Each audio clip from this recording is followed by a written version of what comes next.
Hello, everybody, and welcome to the final episode of my summer series. And what a series it has been! I have certainly learned a lot. I've had some amazing guests on. No, all of my guests are amazing. What am I saying? Some amazing guests. But it has come to an end. And next week, we start our fall series, Essence Podcast, Into the Woods. And for those of you who've been following my social media, you will see that I have another equally amazing guest list for that season. But for today, I'd like to end off on a little bit more of a personal note. Most of my guests have either been published or they've been public speakers or been out there for a very long time.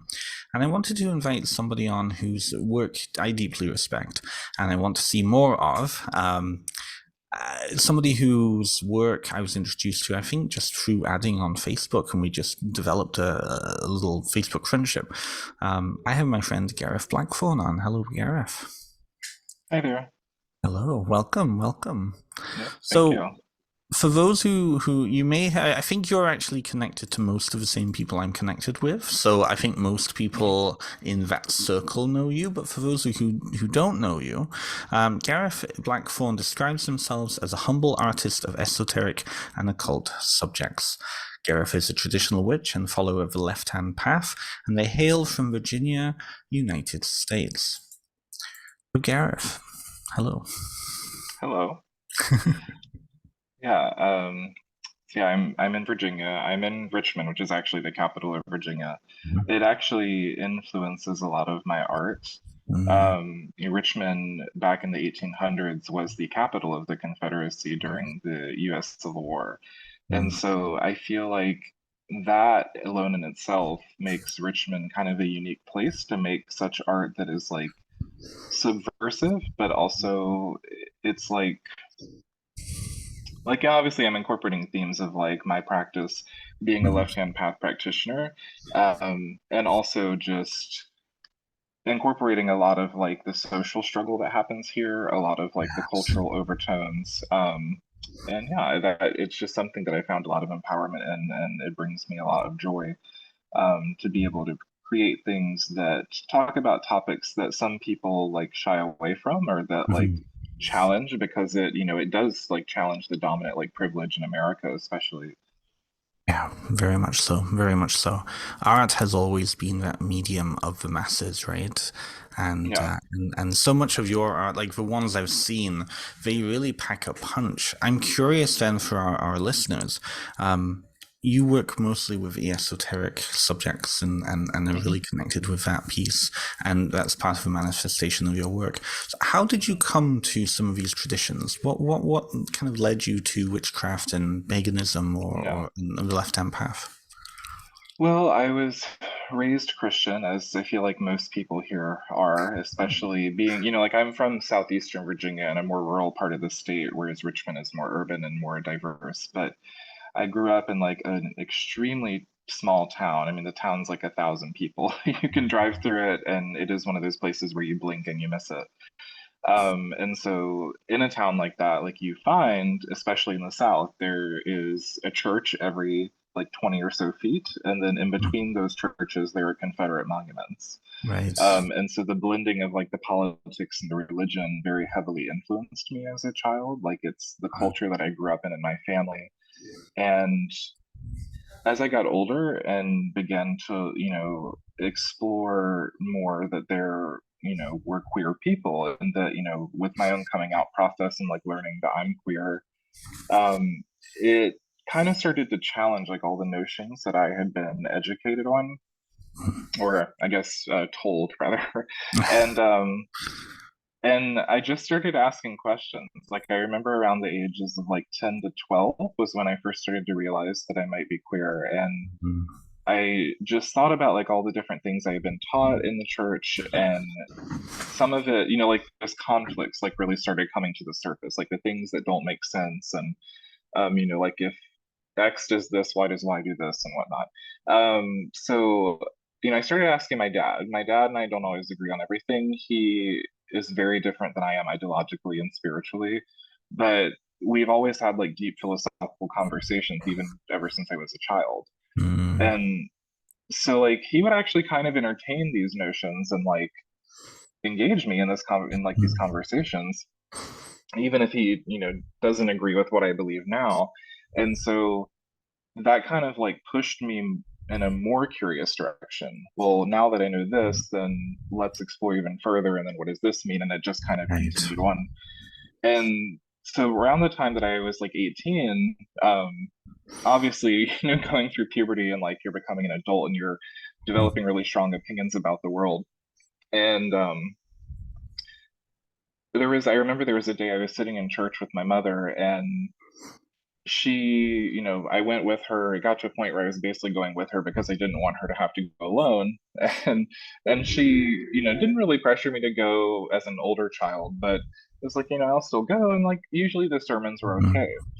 Mm. And then um one day our preacher gave this sermon that was about the story of the Good Samaritan, and it was actually really nice. And I kind of agreed with what he was saying, and then it just took this like complete like hard right turn, Mm. and he like starts screaming and like banging on the pulpit, talking about how like other religions are cults and you have to force your children to go to church because churches are dying. And Sorry, I shouldn't this laugh at had that. like this kind of like final straw for me, and like this path of questioning I had been on, while at the same time like mentally fully embracing being queer and like preparing to come out to my family. Mm. I was like, you know what, this is not for me. Mhm. And so then I started, I'd always been interested in like my family's ancestry, and my mother being predominantly of English, Scottish, and Irish heritage. Like I just felt more at home there, and like I started like reading about her ancestry and looking up as much as I could. And then around the time I was like 18, 19, I got into American Wicca. I'm understanding that American Wicca and British traditional witchcraft are like a little different. Um, but but I read what was available to me in our local bookstores, and started like telling people, it's like I identify as a pagan. That was how I started out on the path. Mm. And, I was unfortunately one of those people that was like, oh, it's love and light and it's peaceful and it doesn't believe in Mhm. the devil and things like that. And I think, a lot of that just Meanwhile, came from like, yeah, it's like a lot of that just came from like being queer in a hostile space, and also, like already having that aspect of me being subversive. And so I'm, in survival mode being like, well, let's take the focus off of me a little bit and not like say all these things that I'm curious about. But then when I moved away, when I transferred to VCU, Virginia Commonwealth University is where I mm. went for my bachelor's, and I was living on my own for the first time and never really had used Instagram. I was predominantly a Facebook person. I went Mhm. through years of like digital organizing and things for different Mm. causes like Occupy Wall Street and the environmental movement and things like that over Facebook. But then I got on Instagram as I was kind of like starting to like delve back into my practice now that I was on my own. And I had just like started having this thought of like, they say like witches don't believe in the devil, and I was like, well, what if they did? Like, is that such a bad thing? Mm. Um, and so I just kind of started like checking out hashtags on Instagram, like, Mm. traditional witchcraft, traditional witches devil, things like that. And I found mostly these predominantly, or at least at the time, it seemed predominantly male or like masculine identifying people that were practicing this more traditional form of the craft. And that really resonated with me because it really Mm. seemed to tie into like what I was feeling about my sexuality and also my political beliefs and like how they challenge authority and they're countercultural. And Mm. so yeah, I just started from there. And the first thing I saw was Jim McGarry's book, The Devil's Of Dozen. course. And when I saw it, I was like, I have to buy this. I think I've Um, heard of that book before. I think so. yeah. Yeah, so I saw it and I was just like Yeah. so mesmerized by the art and like the little snippets I had seen from the Yeah. pages, and I was like, I have to buy this. And, at the time, this was around 2017, I had graduated VCU and I didn't have a job in my field, was not on the lease where I was living. Things were really Mm. rough, but I was like, I was driving for Uber full time, and I was like, Mm. I'm gonna just put aside the money to buy this book, read it, see what I think. Mm. So I did. I waited about 2 weeks for it to ship across the Atlantic, and Didn't know when it was going to arrive, and I remember the day it arrived, a really interesting thing happened. So typically, driving, I would drive in the evenings, and so I would Mhm. take a nap beforehand. And I had laid down for my nap, and I had this really strange dream.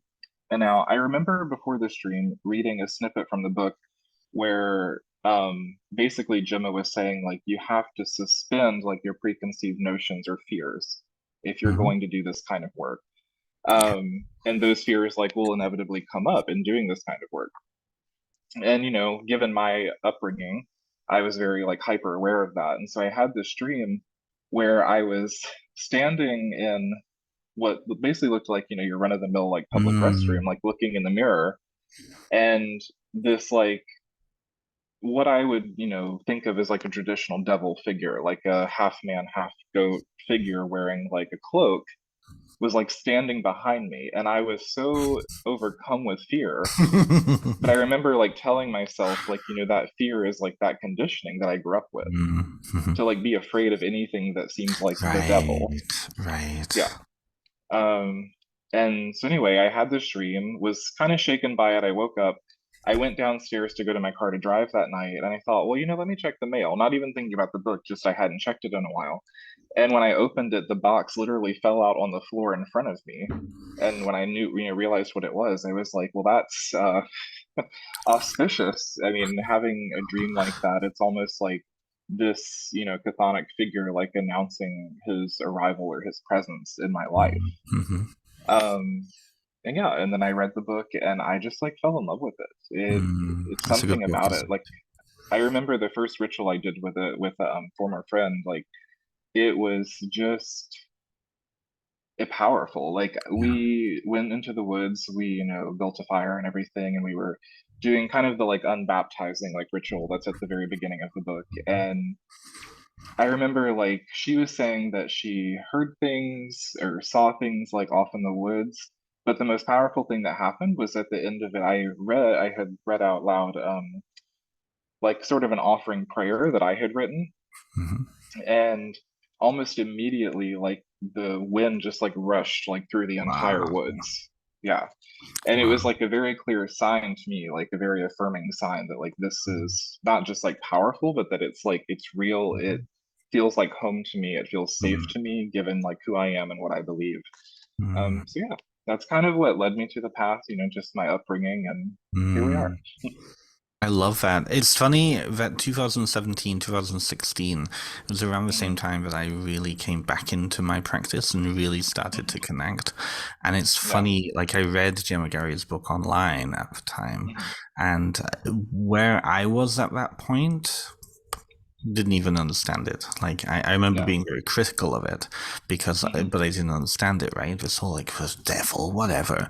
And then I came Right. across people like Jeff Cullen and Stephen Hmm. Bragg, and on all the gay pagan groups, and I'm like, oh, Yeah. Solomonic magic. Oh, Shabbatic magic. Right. What? Yeah, right. Yeah. It's interesting though because it seems like so many queer men and queer individuals like ourselves, we're of this like within our 30s. I know you're just approaching Hmm. 30, but it seems like so many of us are now practicing traditional witchcraft. And I'm curious, Yeah. what do you think that is? Why do you think that is? Spokesperson. Well, I did like a little I did another interview kind of on this topic when I was just graduated from VCU. It was after Mm, the 2016 election. A young woman who I knew when I was at VCU, she became a journalist locally, mm, and she met with me and asked me kind of a similar. I have an American perspective because I live in the United States. Um, I just want to make that clear to anybody who's listening that's not here. Although I'm sure, some of the dominant strains in the overculture are the same everywhere. mm, Um, but I think a lot of it has to do with the fact that, like, as queer people, throughout our history, we have been disempowered. And the mm, subversive nature of it is very empowering. It's kind of this concept of like, you want to demonize me, well, that's fine. I'm going to mm. become the devil that you fear. Right. um, in a way, like it's both liberating and empowering, and it gives queer people like the agency to control our destinies, Mm. essentially. Like we've Mm. been told this narrative that our life will be suffering and pain and damnation, and we're saying, we can tap into this stream of power that doesn't have to be that, that it can be other things, and it can also be an agent for change. Right. Yeah. Right. Yeah, I think that's really important. That agent for change. Mhm. That agent for change. Now, I understand you identify as non-binary. Have I got that right? My journey with queer identity is interesting. I actually coined, I mean, I'm sure there's probably someone else out there who thought of this, but the way that I phrased it to my coworkers who are also really good friends is that I find myself to be gender explorative. Mm. Um, Whereas basically, I don't feel always right claiming myself to be non-binary, but I don't feel exactly right claiming myself to be cisgender either. Mm. Um, I guess, to some people that would be gender fluid. Gender explorative just felt more comfortable and more right to me, Mhm. because it is still a very well, I guess fluid and moving situation. So yeah, That makes sense. No, that makes yeah. sense. So I start to ask that question mainly Hmm. because I know for me that piece around change, that piece around possibility, Hmm. right? Really, like when I was able to let go of my own control issues, right? Yeah, Suddenly all these things came into place. Suddenly I was like, oh yeah, I'm neurodivergent. Oh yeah, I'm non-binary. right. Oh yeah, all of these things, right? So I'm curious Yeah. for you, how has your identity shifted and changed since kind of started to practice some of these things? Like what's Right. happened for you? Well, I think one of the biggest things that's happened is that my mental health journey has, moved leaps and bounds. Mm. And also, this idea of gender and gender exploration. There are certain aspects of being queer that maybe when I first came out, I wasn't exactly embracing, and Mhm. now I am much more open about or more affirming of. Mm. And, with my mental health, I, re- I remember the day when we started doing EMDR, and my therapist looked at the calendar and she was like, Garrett, I've been seeing you for 5 years. And I laughed and I was like, are you fucking kidding me? It's like, it's been 5 years. I don't believe you. Mm. And basically we spent all that time trying to figure out where we were going, what we were doing, because nothing was quite seeming to work. And then we started doing EMDR, and all this stuff about religious trauma and everything started coming out. Mhm. And Mhm. stuff that I hadn't thought about in years, stuff that at the time seemed innocuous, it didn't really bother me, but it actually bothered me a greater deal than I thought. Mhm. And so that kind of in the same way that I found witchcraft, it kind of opened this portal of curiosity where I'm like, well, what other things about me or about my past have I not really examined hard enough? Mhm. So then I started remembering things. I've always had a pretty good and long and vivid memory. Um, and thinking about them and kind of critically analyzing them. And I was like, well, reading what I've read online, I mean, I know some doctors say don't always do that and for good reason, but a lot of the things I read just started to say the same thing over and over again. So I definitely experience neurodivergency. That's my day-to-day existence. I think about things that happened to me when I was a kid that seemed like nothing at the time. And I'm like, oh, well, that thing that, this person called you weird for, no, that's just your brain. Yeah, Your brain just works very that much way. so. Yeah. Um, and yeah, so I think that, in the context of witchcraft, it's kind of like I went from one journey of exploration and it kind of kicked off another one, almost like a flower, blossoming, Hmm. and then dying, and then a new one blossoming in its place, sort of. I Yeah. love that. I love that image, right? I love it. It reminds me of some of the artwork of McQueen and McQuinda. I Hmm. can't think what their first name is, but it's that cycle, right? Hmm. Yeah, I love Yeah. that. I love that. So when did you start to? And for those who don't know or haven't seen your artwork, I don't think you have a deviant art or anything, do you? I don't. I briefly had a Redbubble page up, but this year for my family and I has been a lot, and so I just haven't really been with it, and I took it down. Um, but what were you gonna say? When did I Well, start to? yeah. How did art become a part of your practice I mean, I've Right. seen some of your art; it's wonderful. But I know Thank that for you. a long time that was you were dedicating a lot of time to creating art, particularly for your practice. How did that come into it? Yeah. So essentially, like when I was a kid, I would say probably around the ages like 4 or 5, I started drawing. Mm, And, my father pointed out when I was that young that like I was strangely like talented. Like, my hands were able to create things that other kids my age weren't creating. mhm, And so, for years I just kept drawing and kept mhm, drawing. And um, I even did like a gifted art program from fifth grade through my senior year of high mm, school. And growing up and then like coming into this pagan or like witch identity, the question kind of became for me, like in reading all this stuff, I would like read this ritual or that ritual, and I would be like, oh, well, I don't necessarily like always have the tools to do this, or like I can't do this because of the time of day it needs to be done, or things like yeah. that. And so I was like, well, what can I do that is super accessible to me? Mm, And then I remember reading about sigils, and sigils is that's right. like I look at the first one I made, and I mean it was it was a good attempt. It was an honest attempt, but I look at it, and I joke that I'm kind of a sigil snob now because I see them, and some of them I'm other ones I'm like this could have been this way. But like when I found it, I did the first one, and it worked for what I needed it for. Mhm, And that alone was like, that little like spark of inspiration where I was like, okay, well that works, so let me try this and let me try that. And it mm, just kind of took off from there in terms of like the stylistic aspects of it and like how they evolved. And I just found it like really, like I don't know, I feel like all of us witches and pagans, like we struggle at some point with imposter syndrome. And yeah. this was like the thing for me that was like made me feel very like affirmed and validated like in my Mm, witchness, I guess. right. um and the big thing for me, relating that back to like mental health and self-discovery, was that it was super accessible. Like it didn't require me to put together this elaborate ritual or however. It Mhm, was something I could do on the fly that was very effective, and that was very empowering for me. And so that's kind of how it started. And then combining that with my activism, I had like a long fallow period with activism, especially after the 2016 election, which I actually was like an organizer in.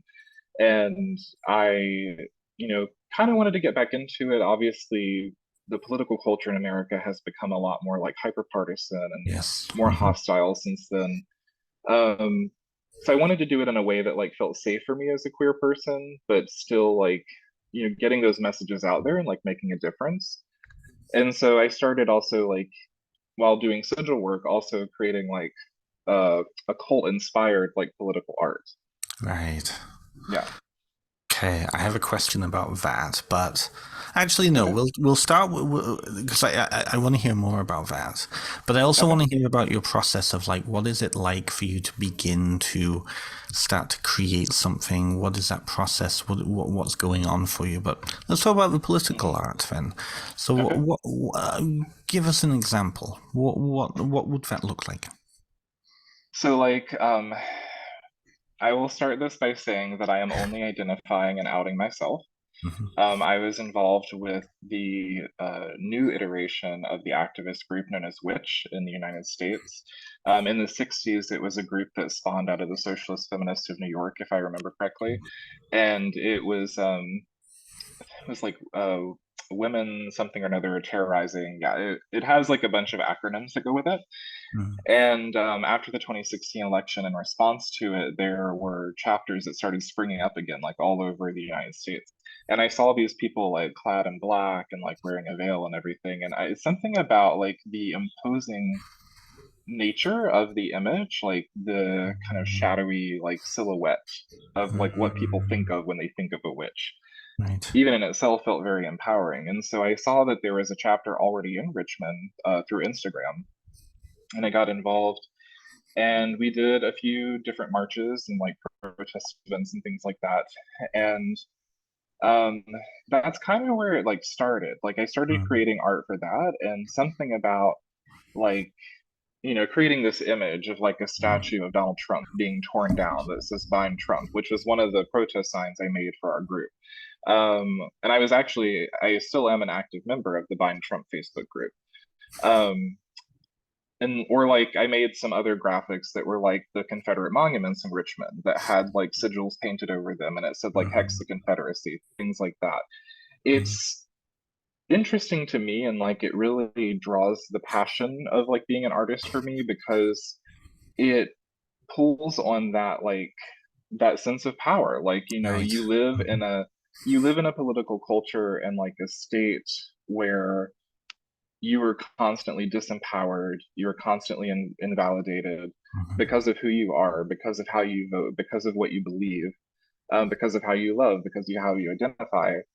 That then being able to take witchcraft, this thing that is seen as like so obscene and like infernal and Yeah. and like very rebellious and like anti-authoritarian, and then use that to like put out these messages. It's Mm. almost kind of uh like I'm even getting goosebumps talking about it. Like it's empowering, but it just feels really good to like be able to express the occult through that kind of art while also like preying on the fears of the people who are your oppressors, if that That makes makes sense. sense. That does make Yeah. sense. Yeah, that does make sense. So with that then, what because I know you're connected with quite a few of the other activist witches down in the States there. And Mhm. I'm curious then, what was your favorite piece that you put together? What felt the most powerful of all of those pieces that you put together for those groups? Well, it's actually so you know I'm talking to you through the iPad that I got as a Christmas gift last year from my partner David. Um, but actually, I drew it on this iPad when I had my little Redbubble store open very briefly, and it was the image that I created that said liberate the South." Mm, Um, as the politics have shifted in the South, especially with this new like you know queer panic going on. mhm, Um, you know, I started thinking a lot more about how a lot of Americans and people, you know, abroad who don't really understand the dynamic of the South is like, you know, this backwards, ignorant place. mm, And yes, there are those people. But the thought that kept like coming up for me, especially as, you know, I've healed some of the parts of myself that hated the South and have re-embraced that aspect of my identity, was that the South is a beautiful, dynamic, like really enriching place that's being held hostage by authoritarian figures. yeah. And so I started thinking of like this piece that I want to do, and it was like liberate the South from the fascist occupation. But I was Mm, like, that's too wordy. That's not gonna like really like roll off the tongue and like yeah. grab people. Um, and so I was just talking to some friends and kind of trying to like whittle it down. And I was like, honestly, you know what? Like, liberate the South says what it needs to say. Mm, You know, thinking in the context of like the Civil War, like the Union liberating the South from the Confederacy, mhm. and Reconstruction failed drastically. Right. Like Right. you know, it didn't go how it should have. But that concept still remains that like culturally and politically we are still fighting the same war from 200 years ago just in a Mm, new iteration.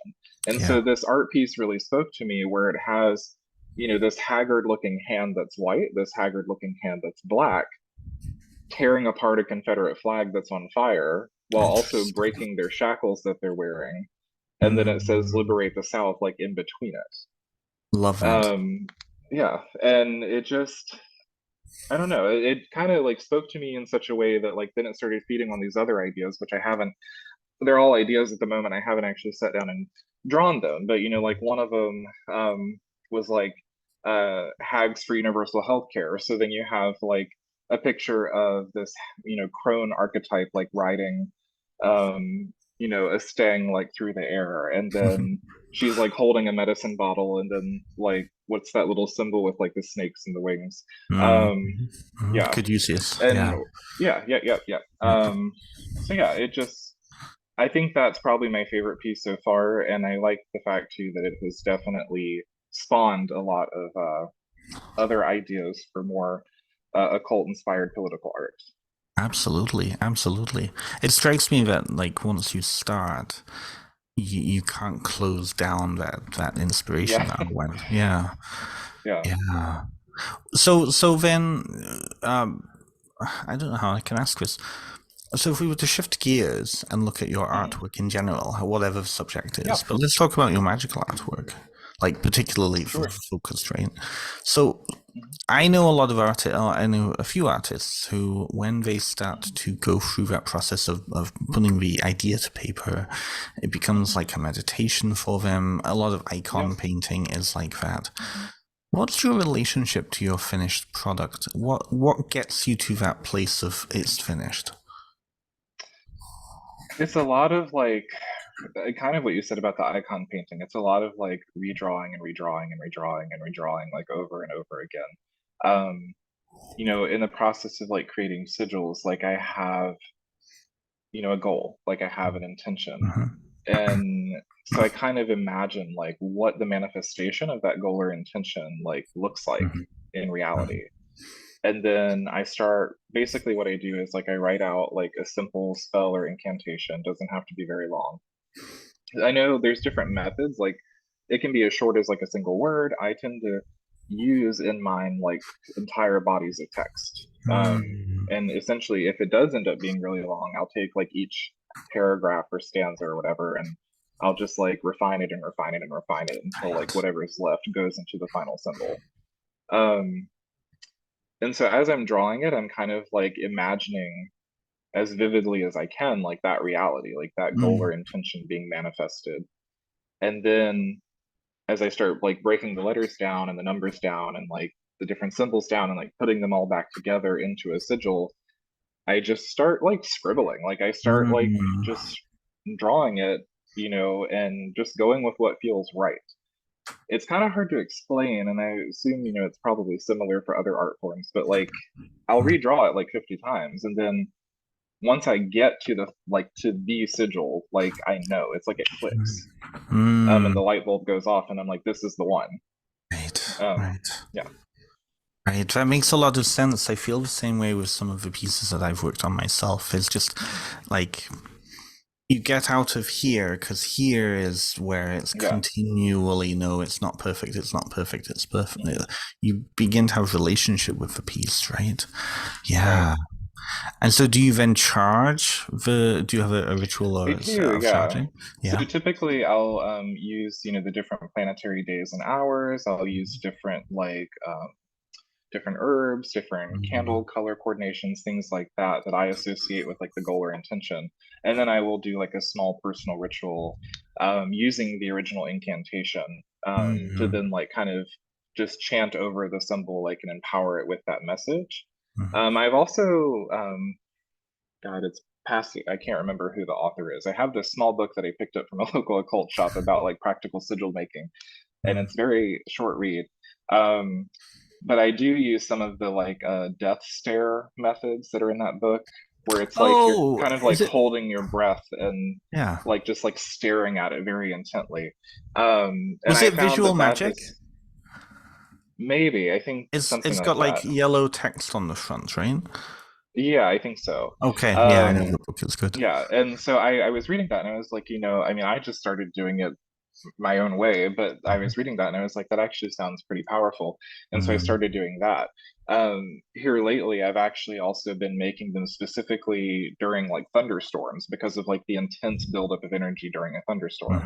Hmm. So yeah, Oh, that makes sense. That makes sense. If it is the same book I'm thinking of, it's very powerful. It it works a great deal with the subconscious, right? That idea of forcing yeah, it into your subconscious. Yeah, yeah, yep, yeah. yeah.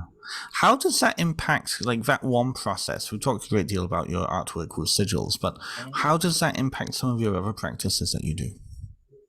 Does it relate? Does it have, does it impact those?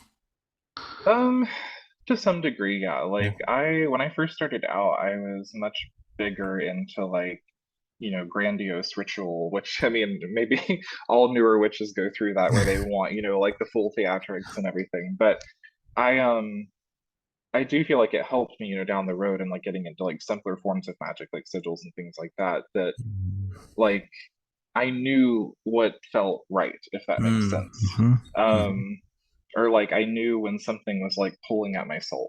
Right. That like this is tapping into that stream of power that like I want. And so yeah, it's kind of the same thing. Like I would, basically like plan out a ritual and like have my intention and my goal and everything, but then I would like pour kind of like my artistic influences into like writing the text of the ritual and like, this needs to do this and this needs to do that. So yeah, I hope that answers the question.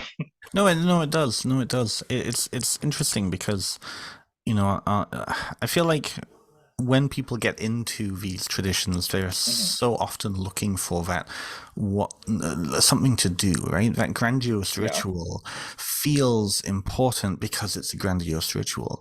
And then as you yeah. start to really get into owning your practice and owning your Hmm. tradition, certainly there, I mean, I'll speak for myself here. I can't speak for you, but I'll certainly speak for myself.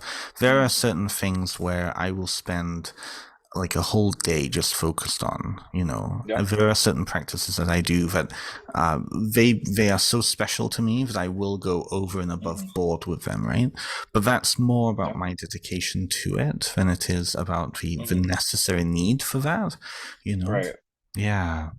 But I agree. I mean, like there's I'm interested in so many like different streams of magic, but one of them that's always been interesting to me is like fairy magic. And Mm, when I first started like reading about that and getting into that, I mean, like I would take entire days and just go like hike around my local park and like, yeah. make offerings and like look for little signs of like, Yeah. you know, different encounters and spirits and things like that. I'm trying to think. Was it you I was chatting to? I'll be honest with you. My mind this past 4 months was just being like soup. I've been talking to way too many people. Right? Was it uh, you I was talking about wanting to join the Anderson Ferry tradition? No, I don't believe so. Although Okay, it's sorry. interesting you say that because I know a lot of people in that tradition, and I I was gonna have had say, so yeah. many.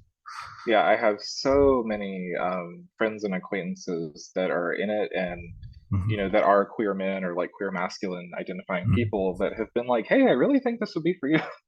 And I just have like never really looked into it. I mean, I know what it is and like I know the Yeah, basics of it. But yeah, I kind of one of the main people that I read from is Morgan Daimler. I love their work. very Yeah, amazing. I love Morgan yeah, Daimler. Yeah. yeah. Yeah, Morgan Daimler is great. She's been on, oh, they've been on my show several times now, Mhm. Yeah. and it's funny though how much is projected onto Morgan. That's the one thing I Hmm. find very interesting because with Yeah. fairies particularly, people have Hmm. this very bizarre sort of affinity for the fairies of what they want them to be as opposed to what they actually are. Right. Yeah. Yeah, yeah. Well, yeah. I was actually talking to them recently because Mm-hmm. I don't, you might have remembered seeing this on my Facebook. They were saying that they really liked my elven cosplay that I was putting together. And I was, saying, I mean, I am still like newer to like fairy witchcraft and things like that. And I Mm-hmm. was saying, I just love like Tolkien's idea of like the elves. Like there's just Yeah. something about it that I'm just so enchanted by. Mm-hmm. And I was asking them, I was like, in like actual practice, like fairies and elves are not really like different. Like they're the same spirit essentially. And they were like, yeah, they're basically the same thing. And they actually gave me like a little essay that they, I think it was one of their books actually, PDF that they sent me. And I was Mm-hmm. looking through it and I was like, oh yeah, it's basically the same thing. Mm-hmm. Um, but yeah, it is interesting. They made this comment. Can't remember if it was in their Facebook group or on their page, but they were kind of talking about what you just mentioned, and they said something about like I don't know, just the way that they said it like made me chuckle because it was very like, well, tough cookies. Like if you want to be an old timey witch making pacts with spirits, you have to like, you know, read the real stuff. Yeah. And I thought that was really amusing and honestly, like I love that they're so like blunt about that. It's really refreshing. Very dry sense of humor. Really dry sense Yeah, but of it's humor. like Yeah, but it's yeah, like good. It's like, yeah. scholarly being scholarly in this kind of stuff is Mhm. really important. So, Oh, very, very much so. Well, and that's the thing. I mean, it's kind of a weird, it's kind of a weird thing again. How much people bring their own stuff and their own needs and their mhm. own wants to all of these traditions. Right. Yeah. But there are certain structures that are set up, right? Like, Yeah. I feel like postmodernism didn't do us a good favor when it came to spirituality. No, not Yeah, exactly. yeah, yeah. So then, okay, now you've raised it, we have to go there. So cosplay has become a really big, important part of your life. Um, I started noticing it maybe 4 months ago. It became a big thing. How long have you been well, interested in that? it's always been an interest, and it's kind of interesting because I mean, you have people that do cosplay who aren't really like associated with like the Renaissance Fair like network Yeah, or like scene. VSLs, yeah, yeah. Yeah, whereas like ever since I was a small child, and this is something I'm very grateful to my dad for, like he he told me this story that I will briefly retell about how him and his late friend Frankie, they were camping down by the river in our community, and they were teenagers then, and in the middle of the night they heard laughter in the woods, but it sounded like little kids, like a bunch of them, like laughing, and they couldn't figure out where it was coming from. And they went and they explored and they didn't see anybody. The forest was like dead quiet. There was like no signs of movement or life or anything other than what was naturally there. And so he kind of made up the story about like the wood elves that he heard by the river. And ever since he told me that story when I was a little boy, like it's always like enchanted me. And then he raised me on the movies like The Labyrinth and The Dark Crystal and Wizard and the old animated Hobbit movie. And then he Love gives it. me his OG copy of The Hobbit. Oh, When the first Lord of the Rings movie was coming out, he gave me this book. He went up in the attic one day and took it out, covered in dust. yeah. And I opened it, and seeing the map of Middle Earth inside the cover, I was just like so mesmerized by that. Mm, And so it kind of took off from there. I was in Boy Scouts, or Cub Scouts, then Boy Scouts. And we did this one event where there was a medieval like reenactment. And even that was like kind of tweaking that part of my brain where I was like, God, I wish I could just like go back in time and like experience it. yeah. And so when I was 15, I had never been to a Renaissance fair and I really wanted to go. And I got together with a couple of friends and we drove up to the Virginia Renaissance Fair, which is the biggest Mm, one in our state. And it was really fun, but I was like, this is 2 hours away from my house, and I don't really want to go nice. that far for one. So we started a Renaissance fair in my hometown. It's a Wow. small one; it's only one weekend. But yeah, I am the founder of the Southampton Renaissance Fair, Mm, and yeah, it's crazy how much it's grown because when I was a teenager, I mean, I had the idea, and then I got together with a bunch of local volunteers and reenactors, and we put it together. And then I started building the website. I wrote the papers. I made mm, flyers. I did the map for the fair. Like I did so many mhm, different things. And eventually, when I did move to Richmond to go to college, like I had to part ways with it for a bit. But mm, then, still going to it every year, it has mhm. continued to grow leaps and bounds. This past April was our first event, like post COVID, even though COVID has not Wow. really gone away. And I was surprised by how many people showed up for it. We had record attendance. That's And I was so awesome. glad and, really grateful in my heart that people remembered us. So then, I was like, oh, well, this is the first year, post pandemic, quote unquote. So I was like, I'm going to make a new outfit, something I've never worn before. And I started remembering that story that my dad told me. And Mm. so I had this pair of elf ears I had bought, because every holiday season at work, I wear elf ears, and I'm like the local Santa's elf, like in the store, and and I had these ears, and I was like, well, what if I made something that was very like radiant and like light? Mm. Um, I'd had this whole idea, kind of like a Greek or Roman god of like the sun, kind of like Helios. Um, but it was very like white and gold and like shimmering and radiant. And then it kind of like took that like my brain loves, like fairy folklore and like elves and things like that. So it kind of like was like pulling me in that direction. And then I just had this idea and I was like, why, I've always felt very like disempowered by different circumstances in my life. Mm. And so I was like, I don't feel much like a king, but why can't I be an elven king? Yep. And so I created this cosplay persona, Gareth Wildwood, who is like the ruler of this like radiant sunlit forest. And kind of taking that inspiration for the wood elves that my dad told me about when I Mm. was a kid. Mhm. So yeah, that's kind of the natural That's cool. progression. Yeah. I love that. I love that. I used to Yeah. do LARPing. I know I've told you this Yeah, you privately, told me but that. yeah, I used to do LARPing for those listeners back in 2015. That's actually how I Hmm. originally got back into the pagan community and really started to take Right. on because I was vending at I was started by vending originally, and Hmm. then I just like I'd never experienced LARPing and cosplay before, and Right. then I was like I'm going to join in, so I developed an elven Hmm. costume as well, got myself ears too, Oh, nice. and yeah, it was kind of neat. And I Well, now then I left like you even pagan more. community. Hmm?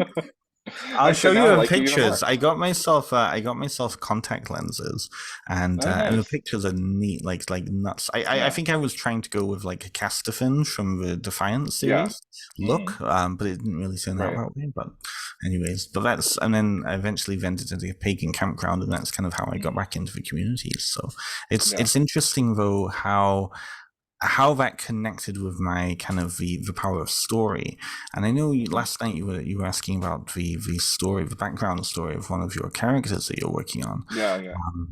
How does story come into your magic? Let me ask you that maybe. In terms of like the story I created for the character, or just like in general? Is there a power to the stories that you develop for your characters, for yourself, for your sigils, for your even your work? Right. I Does that I make feel like sense? there is. Yeah, Yeah. it does. I feel like there is. And it's actually, kind of like bringing it back to like what I was saying about like mental health and like my mental health journey and Mm, stuff like that.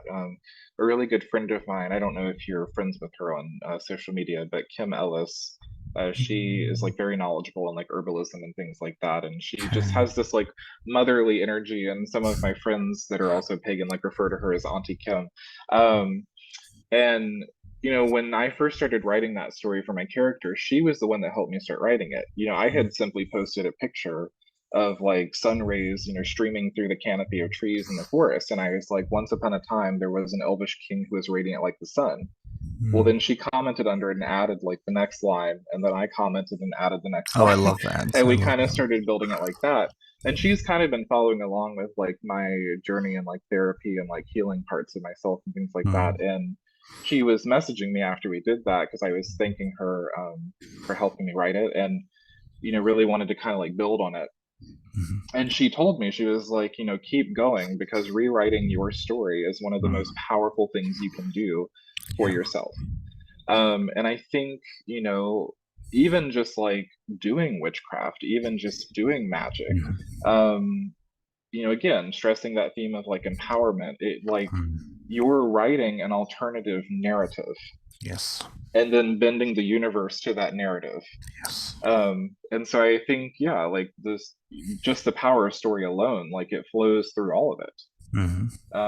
And now I'm kind of getting to this place where it's all kind of like settling and mingling, and new, interesting, fun things are blossoming out of it. I'm really excited for you. I'm really excited for kind of Okay. how those pieces go for you. It's kind of neat to see, as somebody who's just connected on Facebook, but it's kind of Hmm. neat to see that. Yeah, and it's funny how parallel. Like I feel like now that we're kind of coming out of the pandemic, like it's never going to go away, obviously, and there is Eris Right. that's floating around. But Yeah. I feel like there's just a shift going on, and I know we're fighting hard Yeah. for that shift. But it Yeah. just feels like something is changing, right? Yeah. Well, I see people like Morgan, especially, talk a lot Hmm. about like how the human world, like human Hmm. civilization, had gone through like a long period of like disenchantment. Hmm. And now it's like more and more people. And I mean, I've found stuff that Morgan has written like years ago, like Mm. before 2016, before the pandemic, before Ooh. everything. Right, talking Mm. about like this sort of like re-enchantment of the world, and Yes. how like more people are sensing like something is coming. Like this Yes. like building energy, more people are having these like powerful experiences that they never thought they would have.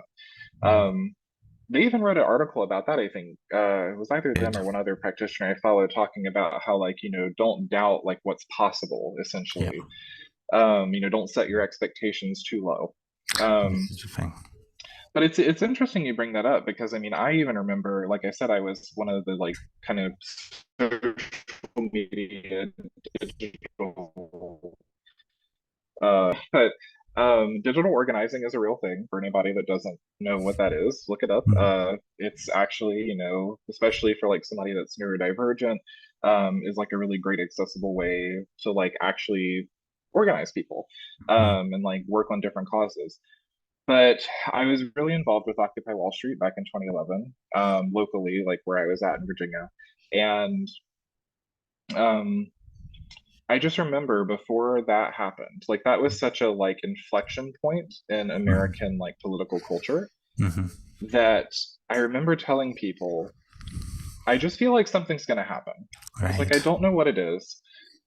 And at the time too, like I was kind of going through one of those like late teen like weird phases where I was like deeply obsessed with like the 60s and 70s in America and like all the politics and like the uprising of it and the culture of it. And people had long said, like millennials, like us, like that we are like self-entitled, we're lazy, we're narcissistic, we don't care about anything, nothing's important to us.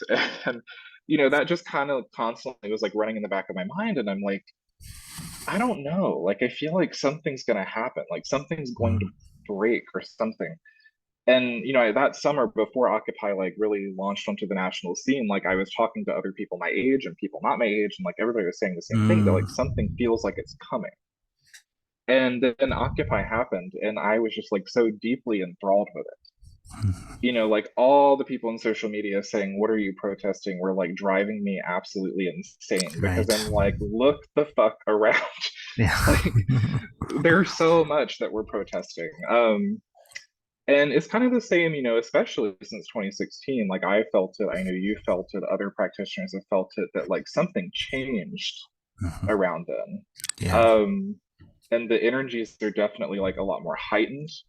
I know like a lot of times I have a lot of my spiritual experiences in my dreams, and I like record my Mm, dreams. I make art based off of my dreams.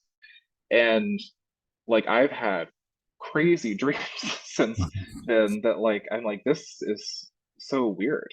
Yeah. Um, Yeah. Even to the point of like, I think you probably remember seeing back in March, my grandmother on my mom's side passed, and Mm, like I had this wild dream, and it was the first experience I ever had with a banshee.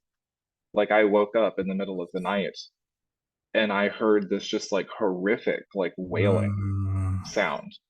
Um, and since then I've had dreams about like, people who are going to die. Not necessarily that they will, because the future is always changing, but just like totally. people that Yeah. could die imminently, or different spirits like communicating these like single words. Mm, Like one of them, I remember I was like in the dream, like deep within the earth and like this pit, just like covered in like roots. And I didn't see anybody. I was standing in it. I could see like the light like shining down from above. mm. And I just remember hearing this voice say like the word vessel, like over and over again. Interesting. Yeah. And it like I woke up and I was like, what does that mean? Yeah. Especially in the context of like everything I had experienced from like this encounter with the banshee, like up until then.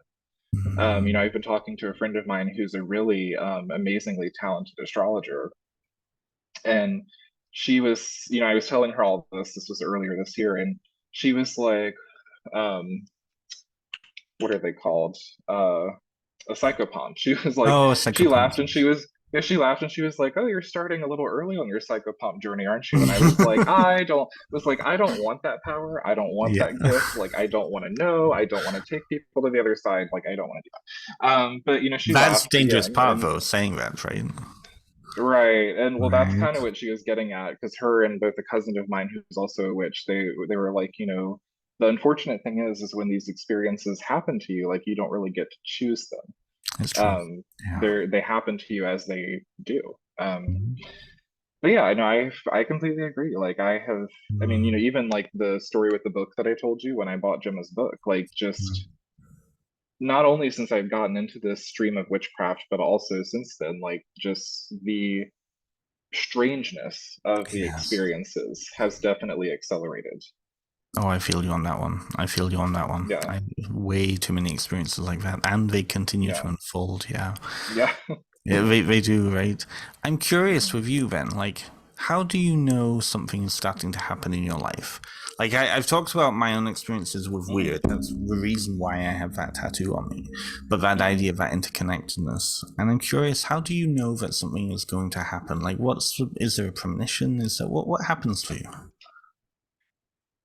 Well, it's hard to say, because a lot of it, like I said, a lot of it does happen in my dreams.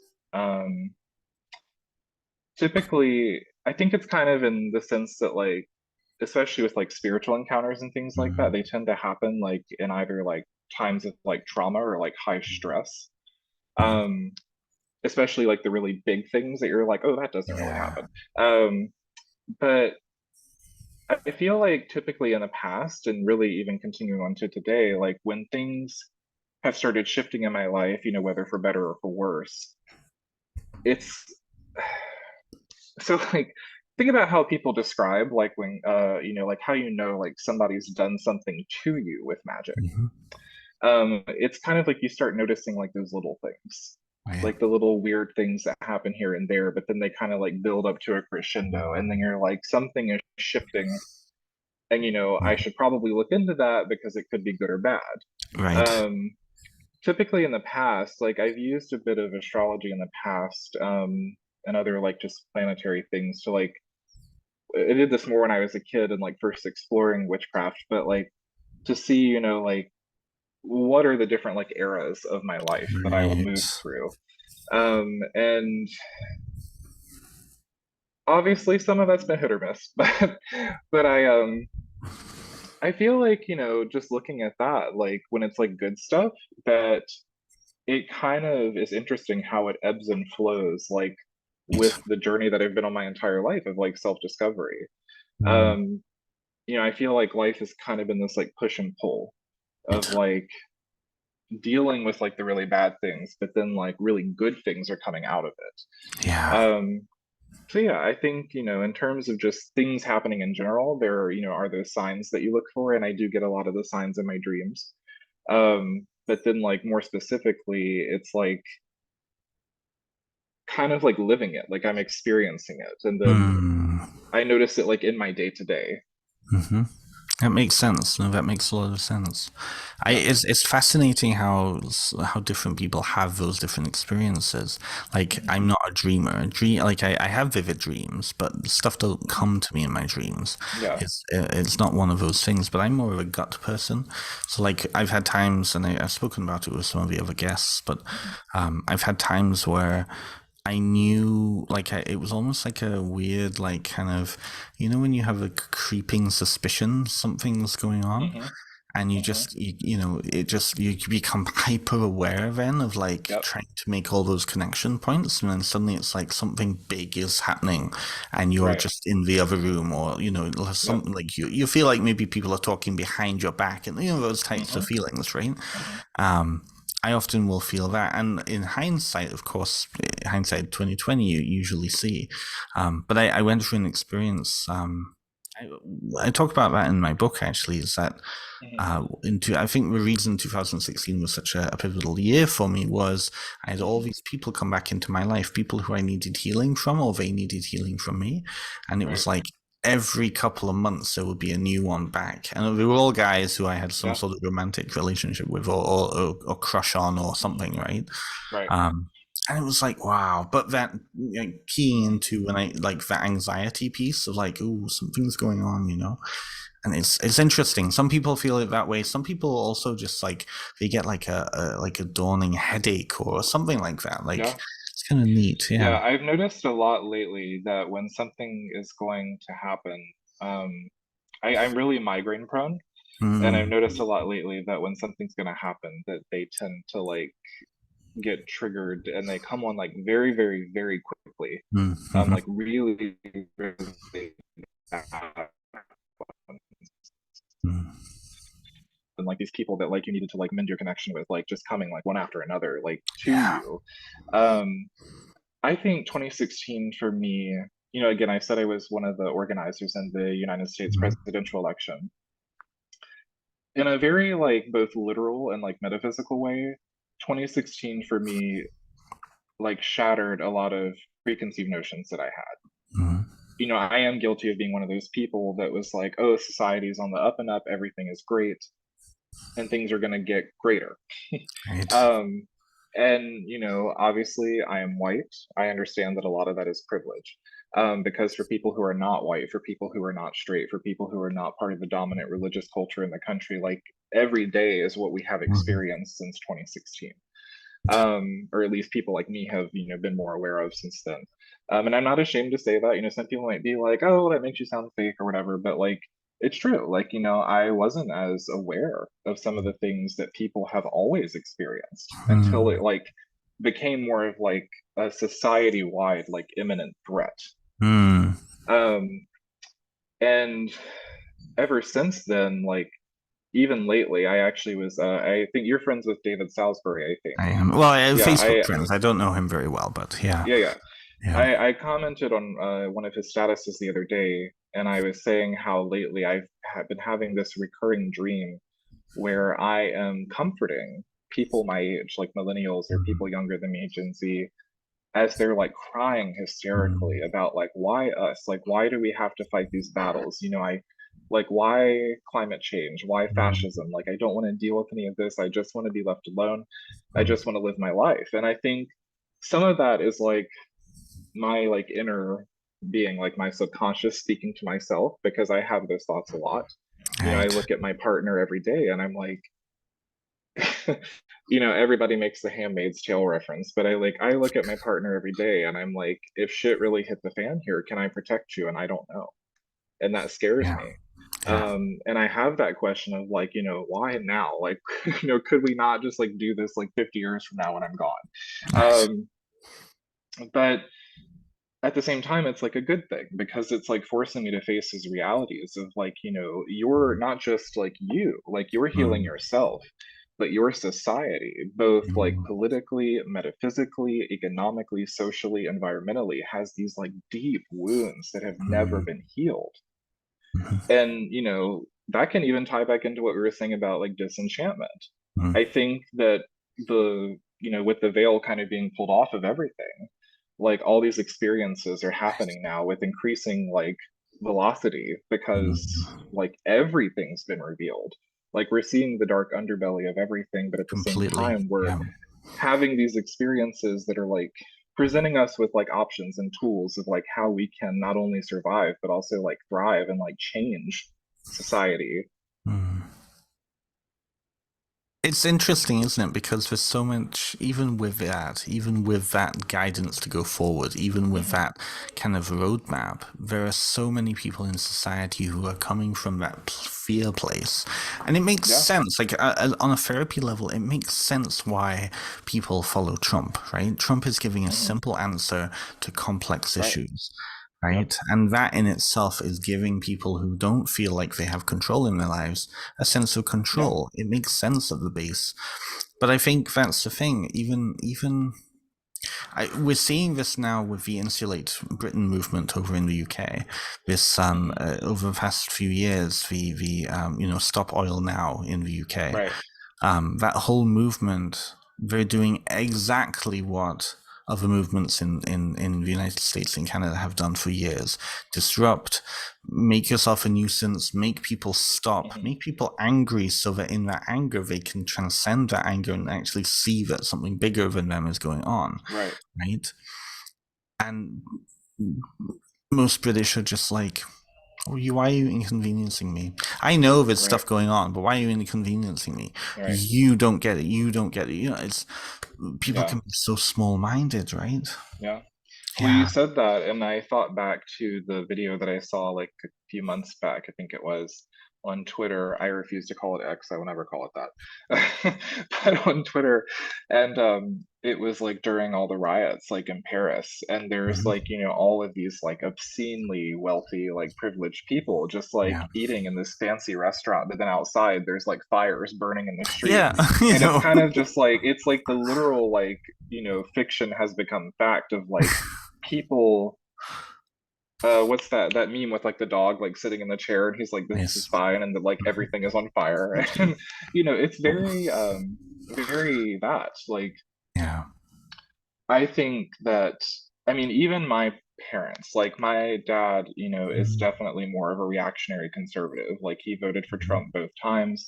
He is very like anti-immigrant. Mhm. He is working class, but he Mhm. consistently votes against his own interests because again, like Mhm. you said, they're providing simple answers to very complex problems Yeah. and preying on like that fear of like the other as like, oh, well, we have to do this because this person that you're scared of because Mhm. you don't know enough about them is coming for you. Yeah. Um, but like even he and I have had some conversations that went like unexpectedly well. Hmm. I'm not like superbly hopeful that or supremely hopeful that he'll like, have this like massive epiphany and like wake up from the Trump like delusion. But like, he's had conversations with me where like we found that like single thread of common ground. And Yeah. I clung to that because I was like, now like you're finally getting it. Just like a tiny bit, you're starting to understand. Um, and my mom is not very opinionated, but the pandemic kind of gave her some strong opinions about like vaccines and like the healthcare industry in America and everything. And much to like her detriment and my worry for Mhm. her because she's immune compromised and she refuses to get vaccinated. But like Mhm. when we were talking about the pandemic at the very beginning of it, and she was complaining about this or complaining about that, she's around my dad all the time, and that's all she hears. Mhm. And so I, was trying to kind of explain to her because my mom has always been, even though my dad and I had like philosophical conversations growing up, as I developed my own strong views, those conversations kind of shut down because they became hostile. But Right. she has always been very open to just like hearing what I have to say, even if she doesn't Mhm. agree with it. And so, I was trying to tell her, like, like I'm hearing what you're saying, but you're angry at the wrong people. Yes. I was like, you have struggled. I remember times where you were worried about not being able to keep the lights on or put food on the table. Yeah. And like the same people that are making that the reality for you are making that the reality for the people you're blaming Mhm. because they go through the same struggles like every day. Yeah.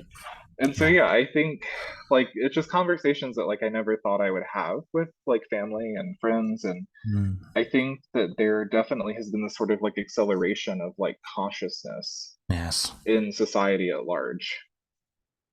Yeah, I agree. I agree that level of cautiousness, and it's kind of a strange thing because it changes and shifts depending on what Hmm. the issue is, right? Like, Yeah. yeah, it's very interesting. I mean, well, I say that. I mean, that sounds almost like we're kind of outside of it. We're just peering in, but it Hmm. it, it becomes very subconscious, right? That Yeah. But I think that really is where the power is, where when we Hmm. start to shine that light on that thing, Yeah. and a lot of my guests who've been on the summer series, they've all spoken about Hmm. that piece, how witchcraft, particularly magical practice, spirituality, has been that light. Even Hmm. if you can't save one person, at least you can show others, right? Yeah. Well, Yeah. it sounds like cliche, I guess, because I Mm. do peddle in the meme culture a little bit, but A little um, you bit. know, yeah, well, some of the memes that some of the witches I follow share are really funny. Um, but like people have this idea that like people that don't know us have this idea Mm, that like witches are either like inherently evil or they're like all mm, fluff bunny and like peace mm, and love and light and everything. And I think that like it sounds cliche, but like given everything that's going on, that what we do is so important because at the end of the day, like it is like the healers and the mm. seers and people like that that like Absolutely. bring the smoldering embers like back Yes. together. Yeah. Like if there's no doctor, then who are people going to go to? If there's Right. no organized religion anymore, who are people going to go to for spiritual insight? If Mm. there's, you wronged by somebody and you really want to get Right. revenge on them, like who are Yeah. people going to go to? And so I think, it's interesting being a witch like in this day and age because we Mm. play such a pivotal part. And I feel like in these like accelerating experiences, like that part, there are like things yet untold that we might be needed for. Mm. Um, we Mhm. might play a larger role in like a sort of like paradigm shift in society yet Totally. to come. Um, and I think we're just kind of starting to see like the tip of the iceberg with that in these like accelerating experiences and like Mhm. accelerating consciousness in society. I was briefly, when I was 18, God, everyone would have hated me when I was 18. I was like very much a walking meme of like, the crunchy hippie new age believer. Mhm. Um, and I left all of that because it did start to take on like very like big red flags. And but back then, like that's kind of what got me sort of like tapping into that mindset of like something is changing. Because I was reading, like everybody was like, oh, 2012, the world's going to end. And I just Mm. didn't believe that. Yeah. I was like, yeah, that's stupid. I don't believe that. That's like fear mongering, whatever. Mm. And the more I read about it, I was like, the the world is like ending, but not in a literal sense. Right. And I think we've basically been in like this long shadow, really since then, Mm. even. Because I mean, I think back to like I said, like with Occupy, like that seemed like an inflection point, and then bigger inflection points have come after that. And Mm. it's like this kind of spiraling thing where we are in this like long shadow, or like we're basically doing societal shadow work. Like we are That's it. being forced Yes. to face things that were never healed, that were never dealt with, and humanity has a choice. Like we will either Yeah. destroy each other or we will all rise together. Yes. And that's, I know that sounds like very Miss America, but but that's just, how it seems. And I But think, I mean, well, you say that, but I mean, like having now a chance to connect with multiple people from all over the place. yeah, There's so many people in Europe, in Australia, in hmm even parts of South America, who are saying the same thing. That it is that responsibility piece, that power piece, that tending of that power piece to yeah, step into that responsibility, right? You know. yeah, Mm. Yeah. yeah. I don't know. It's Hmm. interesting out there. It is We'll see. interesting. We'll see where we go. Well, that's the thing. We can only go through, right? We can only go Right. forward. We can't go back. Whether that's circling back I or deal with rising. you would think as a witch that I wouldn't, but I deal kind of an interesting flip in like in my mental health Mhm. journey. Like I used to be not afraid of dying when I was not so well, like not in such a good Mhm. place. And now like I flipped the other direction, and I think a lot of existential things happening out in the world are like kind of inflaming that, where I'm like, oh no, like I'm in Mm. my 30s, life is going by really fast. And I have so much I want to do, and I don't want to die like tomorrow. Um, but yeah, I think like that is, it's kind of like, yeah, shadow work. Like we're being held up a mirror and, seeing all of the things that we don't want to see, we don't want to face. But the only way to Mm. like get to a better place is to go through it. That's the thing. You can only like. I feel like the people who are looking for simple answers to complex issues are Hmm wanting to stay the status quo and Yeah, exert control that they don't have, right? right. And the more you, I mean, being on the top of a what you call it, not a Ferris wheel. You know what I'm talking about. The a roller coaster, right? And Yeah, like holding the seat, trying to hold it in place. You don't have control right, of it, right? Yeah, you know. right. Yeah. Yeah, but And I it mean, is that's the thing interesting. too Sorry. is, oh, you're good, go ahead. Well, but it is interesting then. I think why so many younger people are coming to things like witchcraft and Yeah. even to looking at different forms of story. People are looking at cosplay. People are looking at hmm LARPing. People are looking at Yeah. all of these things. People are coming back to traditions, right? During the pandemic, how hmm many people learned how to bake bread and knit? You know, but it's that grounding Oh my piece. God. So, was that Ben, what, were you one of I those? work in a grocery store, and like all the people that tell me stories every day about their sourdough, and I'm like, I don't care. It was 2 years ago. Well, that's the thing. A lot of people don't do that anymore now, right? Right. Yeah. That was must have been a very strange thing. I was working in grocery at the Yeah. time myself, and like hmm a week into it, I left. But like flour, all gone. hmm Yeah. No. I didn't start working at Trader Joe's until October 2020, so it was a bit later into the pandemic. But right before the really big like Omicron wave, where like half of the Mm, United States got COVID.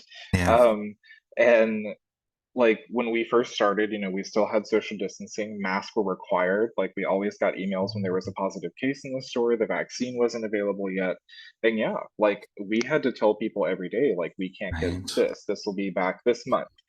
This is stuck out at sea, like, and it's times like that that like people not only are faced to force their immortality, but like they're forced to face like how fragile society is. Very much. Um, like and I actually, talking about experiences, I had this really weird synchronicity before like things got really bad here in the US with COVID. And I was working at in a hotel. I was in the hospitality industry before I worked at Trader Joe's, and I was doing overnights, like the audit shift. And so, I'm just like hanging out in the back office. It's like 3, 4 in the morning, no one's around. So I'm watching a movie. And what am I watching? Contagion. And this is January of 2020.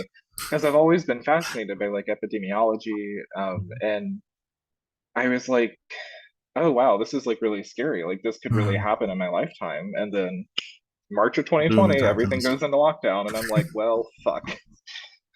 It's so Um, funny. There's so many people who had like a weird situation a year before. Like I started writing the notes for this mhm, in September 2019, right? mhm. And then 6 months later, we're in a pandemic. People are dying all over the place. Death is suddenly a Right, big thing, right. right? And it's like, wow, you know? Yeah. Well, Yeah. even I noticed like January of 2020, like I had that weird kind of like synchronous moment looking back, but then like I remember every single person I talked to in January of 2020 was like unusually optimistic about how good 2020 was going to be. I know. Like I mean, literally, like all of It's my true. friends, like all of my acquaintances, coworkers, I mean, people were making big plans, like getting married, buying Yeah. houses, career changes. And it just felt more than like your usual like New Year's Yeah. resolution. And it's almost as if like people were like living in that delusion, kind of like what I was talking about. And then all of a sudden, this society at large is like pulling us back to reality Yeah. and being like, there's this growing problem underneath you that you're not addressing. So now you're going to be forced to address it because a deadly pathogen is spreading around the world. Mhm. It's Yeah. true. I remember in the first couple of months, like, watching China close Hmm. down, Asia close Yeah. down, and then Europe close down. Those images of Right. Italy, the videos of people on their balconies in Rome Hmm. or Naples, and they're like Yeah. the streets are empty. And meanwhile, North America, like this is February, da, da, da, da, da, da, all over the place, Right. Like doing it was like whatever. nothing was going Yeah. on. Oh, it'll never happen here. And then 30 Yeah. days later, right? Yep. Hmm. Mm-hmm. Yeah, Yeah. we were actually, my partner and I, we were at a gay bar locally, watching RuPaul's Drag Race like a week. K-bar. Right. We, but we were, out with friends like at a gay bar watching RuPaul's Drag Race live, literally a week before lockdown started here. I remember the day exactly because the local like St. Patrick's Day festival was going on downtown as the first Mm-hmm. cases were already popping up in Virginia. And so the governor was like, no, like Yeah. everybody has to go home right now. Yeah. So yeah, Yeah, it's interesting. It's very interesting. It's yeah. and it's interesting how it impacted people. A lot of people had a Oh lot of yeah, time to read, and a lot of people yeah, had a lot of time to write stuff well, all the books that are coming out now, and right. I've like all the people I've been interviewing whose books are coming out like Hmm. now this year, they were all started in the pandemic, and so it's Yeah, curious then to see how that affected people's witchcraft. Right, there's a lot yeah. of resurgence for community now. Right. Hmm. Mm-hmm. Yeah. Well, I think that's something you mentioned community at the end there, and that's something that like I've had an interesting journey with, Mm-hmm. being a witch. Like, Mm-hmm. I've been in some communities that have not been so great. Mm-hmm. I've had even just like one-on-one, like individual Mm-hmm. interactions that have not been so great. Right. And I think kind of I found this place where like through a lot of like strife and like a lot of interpersonal conflict that like I, have become more comfortable with the idea that like, Mm-hmm. just a lot of the times a witch walks alone. It's true. That you don't all like it does suck. Like we're humans, we innately want to be around other humans.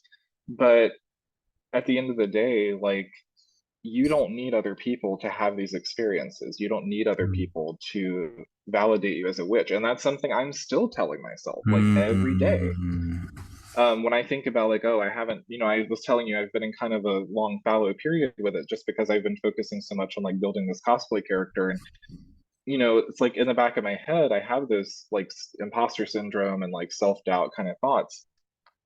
But then there will be like little auspicious things that happen. And it's like, I'm reminded like, hey, you're still a witch. Like Mhm. witchcraft is an operative thing. It is a thing you do, and you will come back to it at some point. Yeah. Um, but yeah, no, it's been good. Like I've been kind of enjoying like finding community within myself. And as I've Mhm. been able to do that, I've been finding that it's actually been having more of a positive effect on like building and sustaining like relationships outside of myself. That's beautiful to hear. That's really wonderful Yeah. to hear.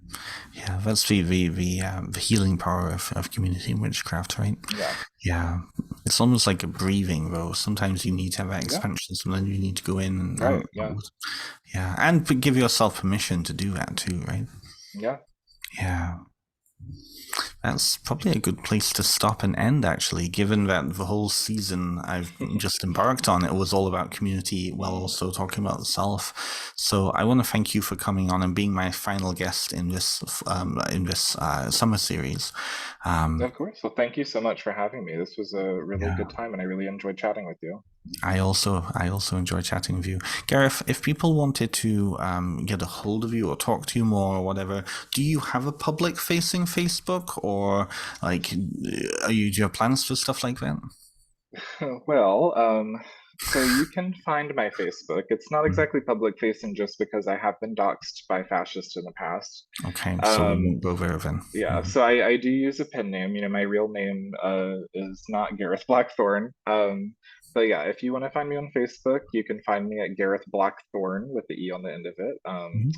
And that's where I'm most active, I would say. I'm also on Instagram under Witch Bear, but it's two V's instead of a W. And Mhm. yeah, those are the two primary places that I hang out if you want to come chat.